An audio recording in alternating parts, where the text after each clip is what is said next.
Relija Brčko-Banović i Fuad Brigić, a u konkurenciji klubova na 32. Autoreliju Brčko-Banović i treće mjesto osvojio je Sak Komotin Jajce.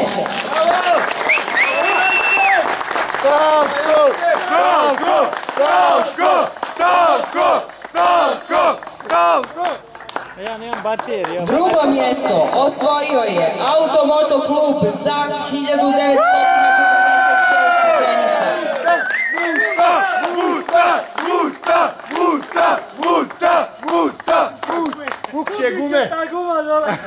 Najuspješniji u konkurenciji klubova i osvajač prvog mjesta na 32. Autoreliju Brčko-Banović je Automoto klub Elektromotomehanik Jajce.